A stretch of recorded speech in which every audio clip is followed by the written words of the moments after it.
Hey everybody, I just wanted to come on here because I finished Charlie St. Cloud by Ben Sherwood, and I read it on my phone again. I promise I'm going to get more physical books soon, but here's the cover right there. There. Okay, so since I read it on my phone, I don't have the thing to read to you, but I can summarize hopefully okay. So the thing is, Charlie and his brother, when they're very young, Charlie decides to take a trip, borrow a car, and bring his brother Sam along and their dog. And they go on the road, Charlie's driving, and they get in a horrible car accident. There's like a drunk, like, semi-driver that killed Sam and actually killed Charlie too, but they were able to revive Charlie and he was able to come back to life. And but Sam unfortunately died. And so 13 years later, they're, I guess, like right after Sam died, Charlie found out that he is able to still see Sam, and they play catch every night at sunset. And that's kind of just the way that Charlie's been living. He never leaves. He always makes sure that if he goes somewhere, it's close enough to where he can get back to Sam. Because if he stops coming to Sam, then Sam will disappear. And so that's kind of the way that it goes. But then Charlie meets a woman, Tess, and falls in love. And that's kind of the synopsis of the story.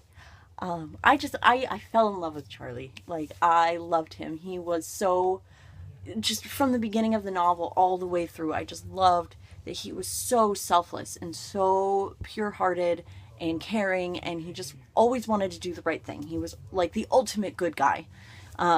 He was always thinking of others, and he was never selfish, except for the fact that he needed to get back at sunset. But that was to see Sam, because they made a promise to each other that they would never leave each other, and they would always be together. And so Charlie was just a man filled with so much love and heartache, and he was just beautiful. My only complaint is that he was too perfect.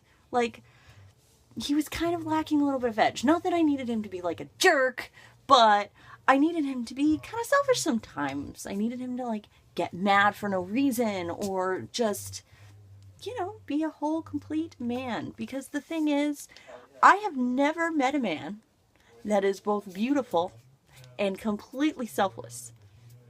I've never encountered someone like that. And, I keep saying Steve Rogers is out there, but they keep telling me he's not. So I have to believe that people like that don't exist.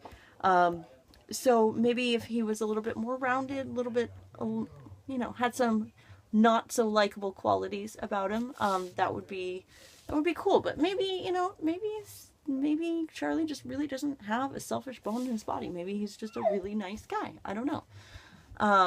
But Tess was wonderful. She was strong, independent. She was complex, a very strong female character. I liked her a lot. Both characters were extremely lovable. I loved them both. I rooted for them both. I loved them. Bottom line, I loved this book. It was a 5-star for me. It was one of those books that made me remember why I love to read. I was brought into a world. I cared about the characters. I rooted for them. I cried for them. It was profound. There was some stuff in there, like quotes I just highlighted and highlighted and highlighted. I just loved. So I walked away feeling closure and satisfaction and all those wonderful things that I love about books.